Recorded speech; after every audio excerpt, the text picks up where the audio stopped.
안녕하세요, 여러분. 오늘 이 자리에 오신 여러분께 먼저 한 가지 여쭤보고 싶습니다.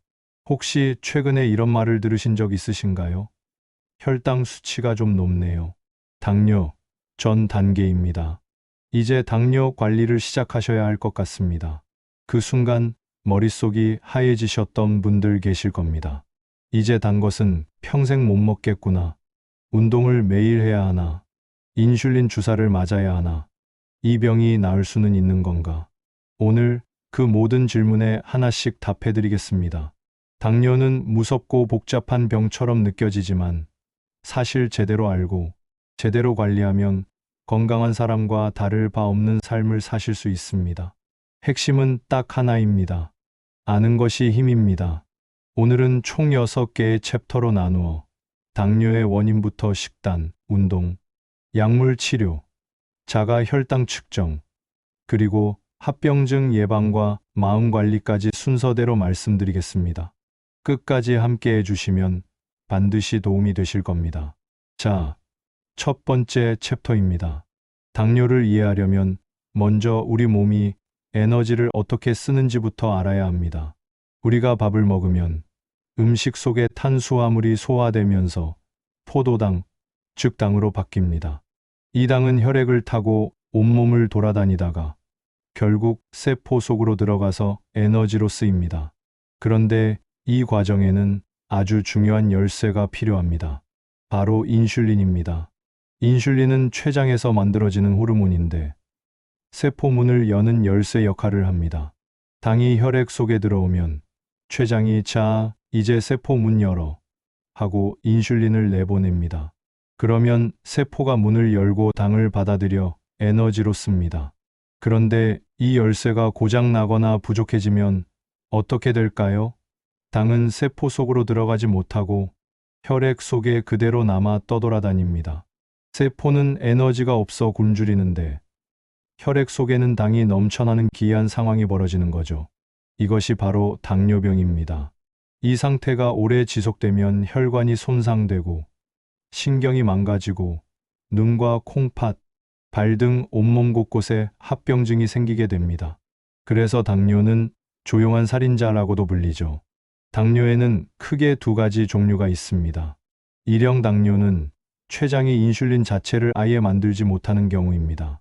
주로 어린 시절에 발병하고 반드시 인슐린 주사로 치료해야 합니다. 이형 당뇨는 인슐린이 만들어지기는 하지만 그 양이 부족하거나 세포가 인슐린에 제대로 반응하지 못하는 경우입니다. 인슐린 저항성이라고도 하는데요. 우리나라를 포함해 전 세계 당뇨 환자의 90% 이상이 바로 이 이형 당뇨입니다. 오늘 이야기의 중심도 이형 당뇨입니다. 이형 당뇨는 유전적인 영향도 있지만 무엇보다 생활 습관이 가장 큰 원인입니다. 과식, 운동 부족, 스트레스, 수면 부족, 이런 것들이 쌓이고 쌓여 결국 췌장을 지치게 만들고 세포의 인슐린 감수성을 떨어뜨립니다. 희소식은 뭐냐고요? 생활 습관으로 생긴 병은 생활 습관을 바꿔서 되돌릴 수 있다는 겁니다. 당뇨 전 단계라면 완전히 정상으로 돌아올 수 있고 이미 당뇨 진단을 받으셨더라도 혈당을 정상 범위로 유지하며 아무 증상 없이 사실 수 있습니다. 치료의 첫걸음은 바로 지금 이 순간 내 몸의 상태를 정확히 이해하는 것에서 시작합니다. 두 번째 챕터입니다. 아마 오늘 내용 중에서 가장 많은 분들이 궁금해하시는 부분일 겁니다. 바로 식단입니다. 흔히들 이렇게 생각하십니다. 당뇨가 생겼으니 이제 달콤한 것, 흰쌀밥, 빵, 면, 다 끊어야 하겠구나. 아예 적게 먹어야 하겠구나. 꼭 그렇지는 않습니다. 당뇨 식단 관리의 핵심은 무엇을 먹느냐가 아니라 어떻게 먹느냐입니다. 전문가들은 이렇게 말합니다. 당뇨 치료의 70%는 식단이라고요. 그만큼 중요합니다. 하지만 잘못된 방법으로 접근하면 몸만 상하고 효과는 없습니다. 자, 가장 중요한 개념부터 말씀드리겠습니다. 혈당 스파이크를 막아야 합니다. 혈당 스파이크란 식후에 혈당이 급격하게 치솟는 현상을 말합니다. 혈당이 빠르게 오르면 췌장은 인슐린을 왕창 뿜어냅니다. 그러면 혈당이 갑자기 뚝 떨어지고 몸은 또 당이 필요하다고 느껴 배가 고파집니다. 이 악순환이 반복되면 췌장이 지치고 인슐린 저항성이 높아집니다. 그래서 핵심은 이겁니다. 식후 혈당이 천천히 완만하게 오르도록 조절하는 것. 첫 번째 방법, 거꾸로 식사법 혈당 스파이크를 막는 가장 간단하고 효과적인 방법이 있습니다. 바로 먹는 순서를 바꾸는 것입니다. 기존에 우리가 먹던 방식, 밥 한 숟가락, 반찬 조금, 국물 한 모금. 이렇게 먹으면 탄수화물이 가장 먼저 소화되어 혈당이 쑥 올라갑니다. 반대로 해보세요. 맨 먼저 채소를 드세요. 샐러드든 나물이든 쌈이든 상관없습니다. 채소 속의 식이섬유가 위장 속에서 일종의 그물망을 형성해 뒤에 들어오는 탄수화물의 흡수 속도를 늦춰줍니다. 그 다음 단백질을 드세요. 고기, 생선, 두부, 달걀. 단백질도 혈당을 천천히 올려주고 포만감을 오래 유지시켜 줍니다. 마지막으로 탄수화물, 즉 밥이나 빵을 드세요. 같은 양을 먹어도 이 순서만 바꾸면 식후 혈당이 2030%까지 낮아진다는 연구 결과가 있습니다. 정말 간단하죠? 두 번째 방법, GI 지수를 이해하고 활용하기. GI, 즉 당 지수 글리세믹 인덱스는 특정 음식이 혈당을 얼마나 빠르게 올리는지를 수치로 나타낸 겁니다. 0에서 100 사이의 숫자로 표현하며 숫자가 높을수록 혈당이 빨리 올라갑니다. 예를 들어 볼게요. 흰 쌀밥의 GI는 약 72에서 85입니다. 꽤 높죠? 같은 쌀이라도 현미밥은 55 정도입니다. 보리를 넣은 잡곡밥은 더 낮고요. 식빵의 GI는 약 70 이상입니다. 통밀빵은 50 정도로 훨씬 낮습니다. 감자는 GI가 높고 고구마는 상대적으로 낮습니다. 설탕은 높고 과당이 들어간 과일도 종류에 따라 다르지만 사과나 딸기는 비교적 낮은 편입니다. 당뇨가 있으시다면 GI 55 이하의 저GI 식품을 주식으로 삼으시는 것이 좋습니다. 세 번째 방법, 정제 탄수화물 줄이기인 쌀밥, 흰 밀가루로 만든 빵과 면류, 과자, 케이크. 이런 정제 탄수화물은 소화가 너무 빠르게 되어 혈당을 급격히 올립니다. 무조건 끊으라는 게 아닙니다. 조금씩 바꿔가세요. 흰쌀밥 대신 잡곡밥, 흰빵 대신 통밀빵, 설탕 대신 알룰로스나 에리스리톨 같은 대체당을 쓰는 방식으로 조금씩 부담 없이 바꿔가세요. 네 번째, 먹는 양과 속도. 과식은 당연히 혈당을 올립니다. 하지만 굶는 것도 좋지 않습니다. 굶으면 다음 식사 때 폭식을 하게 되고 그러면 혈당이 더 크게 출렁입니다. 규칙적인 시간에 적당한 양을 천천히 드세요. 빠르게 먹을수록 뇌가 포만감을 느끼기 전에 과식하게 되고 혈당도 더 빠르게 올라갑니다. 한 입 드실 때마다 2030번 씹는 습관, 사소해 보이지만 혈당 관리에 정말 효과적입니다. 다섯 번째, 당뇨에 좋은 식품들. 콩류, 두부, 견과류, 아보카도, 올리브 오일 등 푸른 생선고등어, 삼치, 연어, 녹황색 채소, 버섯류. 이런 식품들은 혈당을 안정시키고 인슐린 저항성을 개선하는 데 도움이 됩니다. 커피는 어떨까요? 블랙커피는 혈당에 직접적인 악영향은 없다는 연구들이 있습니다. 하지만 설탕이나 시럽을 넣으면 당연히 혈당이 오릅니다. 블랙으로 드신다면 적당량은 괜찮습니다. 마지막으로 한 가지만 강조하고 싶습니다. 식단 관리는 평생 지속 가능해야 합니다. 너무 엄격하게 제한하면 스트레스가 쌓이고 결국 포기하게 됩니다. 80%는 원칙대로, 20%는 여유를 두는 마음으로 접근하세요. 완벽한 하루보다 꾸준한 한 달이 훨씬 더 가치 있습니다. 세 번째 챕터, 운동입니다.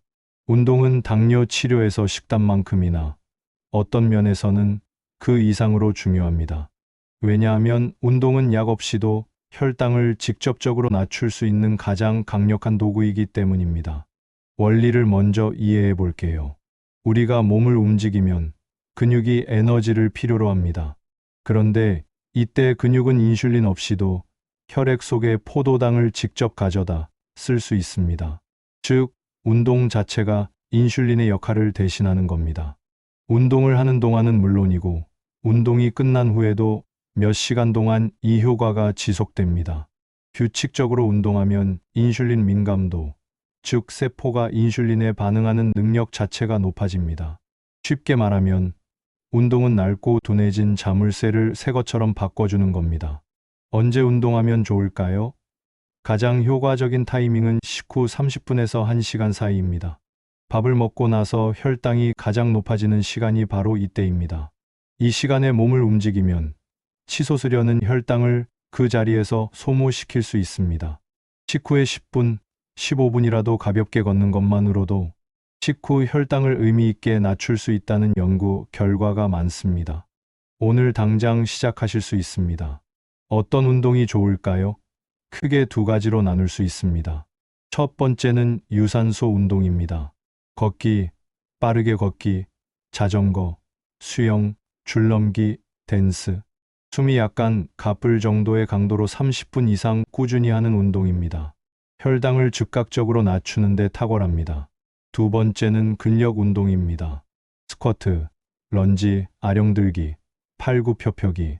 근육을 키우는 운동입니다. 왜 근력 운동이 중요하냐고요?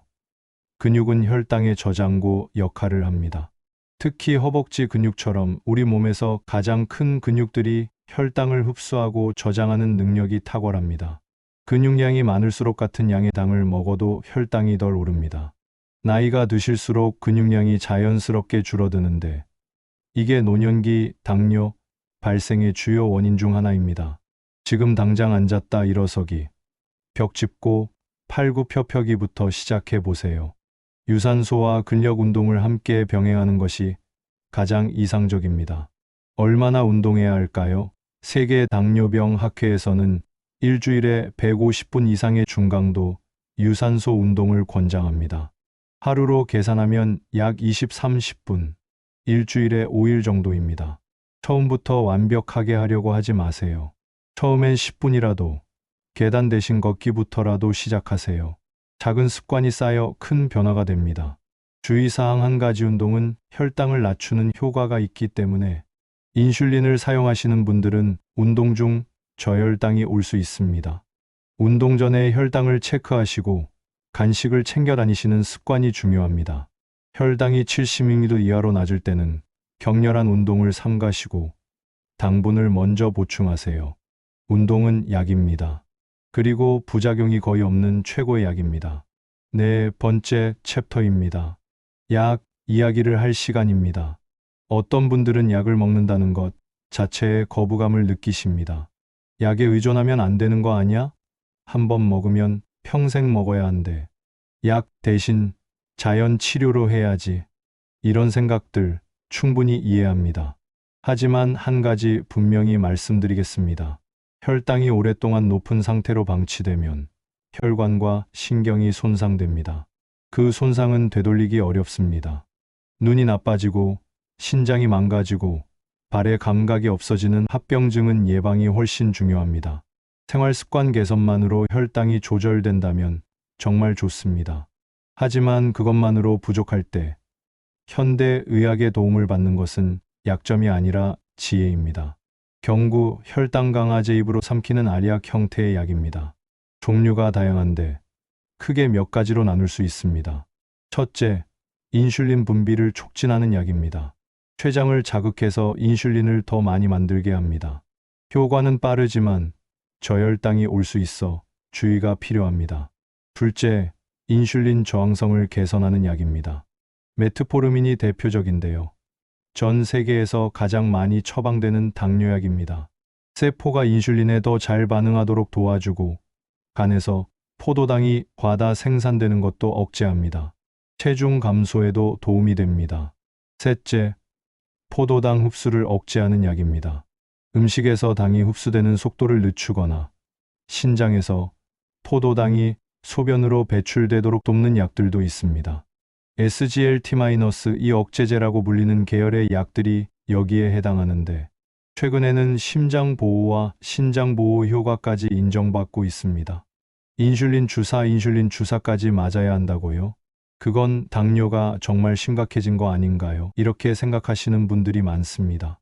하지만 꼭 그렇지 않습니다. 오히려 초기에 인슐린 치료를 시작하면 췌장을 쉬게 해주는 효과가 있어 나중에 약을 줄이거나 끊는데 도움이 되는 경우도 있습니다. 인슐린은 혈당을 가장 직접적이고 빠르게 조절할 수 있는 방법입니다. 요즘은 펜 형태의 주사기가 개발되어 있어 통증도 많이 줄었고 맞는 방법도 간단합니다.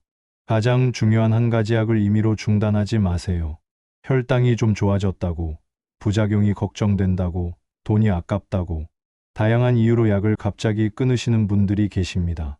혈당이 좋아진 건 약이 제대로 작동하고 있다는 신호입니다. 약을 끊으면 그 균형이 무너집니다.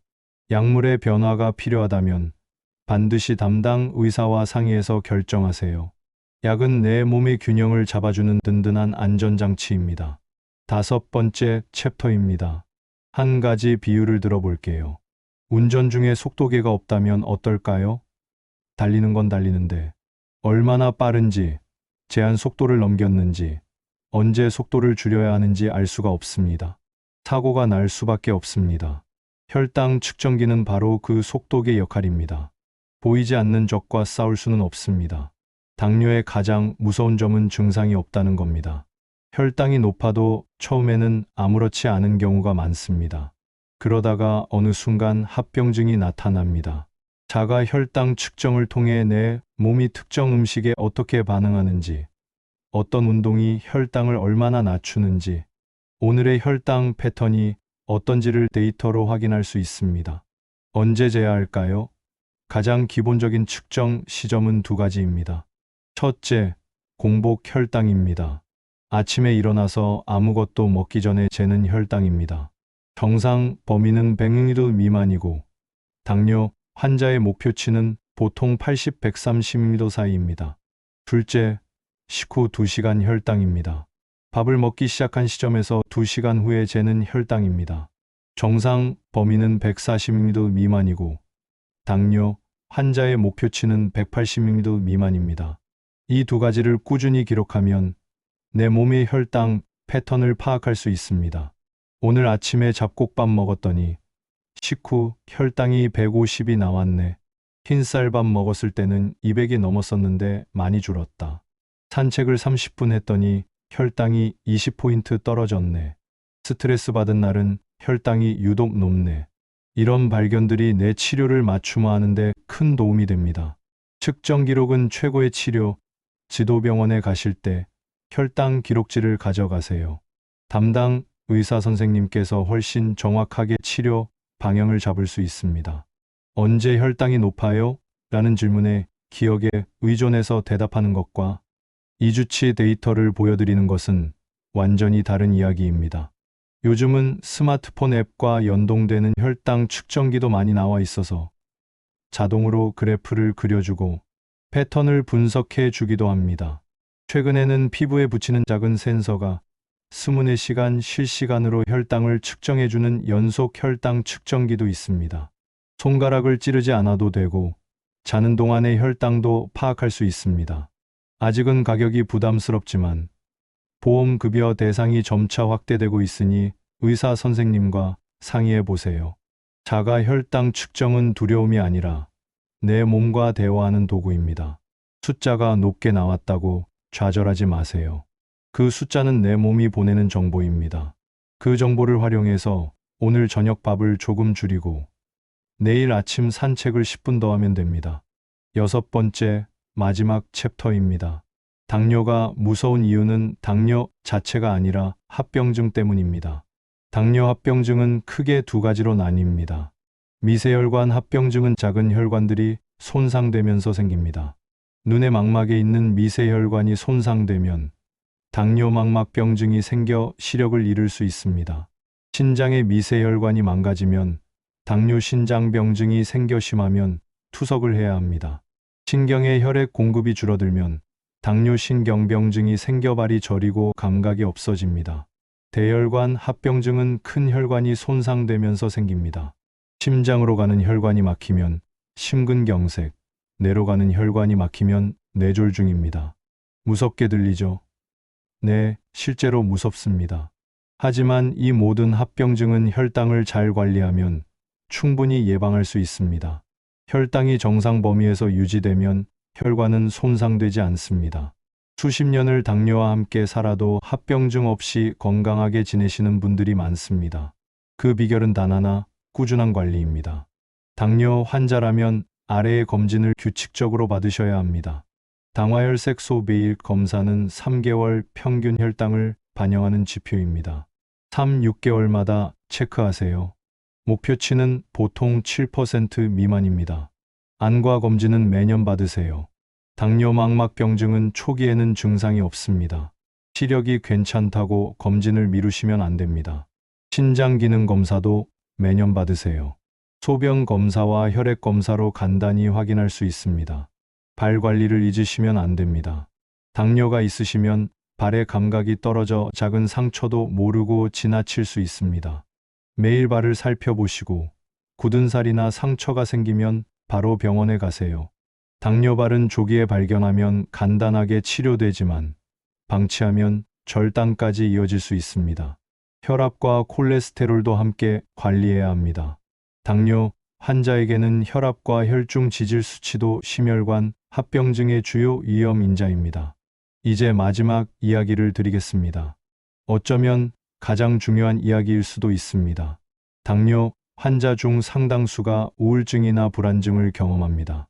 이건 성격의 문제가 아닙니다. 매일 먹는 것을 신경 써야 하고, 혈당을 재야하고, 운동을 해야 하고, 약을 먹어야 하는 그 압박감은 정말 지칩니다. 그리고 스트레스는 혈당을 올립니다. 스트레스를 받으면 몸은 코르티솔이라는 스트레스 호르몬을 분비합니다. 이 호르몬은 간에서 포도당을 만들어내고 인슐린의 작용을 방해합니다. 그래서 스트레스 받은 날은 아무것도 안 먹었는데도 혈당이 높을 수 있습니다. 역설적으로 혈당을 잘 관리하려면 혈당에 너무 매달리지 않는 지혜가 필요합니다. 오늘 혈당이 좀 높게 나왔다고 자책하지 마세요. 어제 빵을 먹었다고 자책하지 마세요. 완벽한 하루보다 꾸준한 한 달이 훨씬 더 가치 있습니다. 80점짜리 관리를 1년 하는 것이 100점짜리 관리를 일주일 하는 것보다 훨씬 좋습니다. 당뇨는 단기간에 해결되는 병이 아닙니다. 평생을 함께 가야 할 동반자처럼 생각하세요.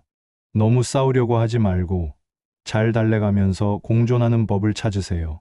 주변에 이야기를 나눌 수 있는 사람이 있으신가요? 가족이든 친구든 같은 처지의 환자분들과의 모임이든 혼자 짊어지지 마세요. 그리고 전문 상담사나 정신건강의학과의 도움을 받는 것도 전혀 부끄러운 일이 아닙니다. 몸과 마음은 연결되어 있습니다. 마음이 건강해야 몸도 건강해집니다. 오늘 이 이야기가 여러분의 삶의 작은 변화의 씨앗이 되기를 바랍니다. 혈당이 오늘 조금 높게 나왔어도 괜찮습니다. 오늘 운동을 못했어도 괜찮습니다. 내일 다시 시작하면 됩니다. 당뇨와 함께, 하지만 당뇨에 지지 않고 건강하게 사시길 바랍니다. 감사합니다.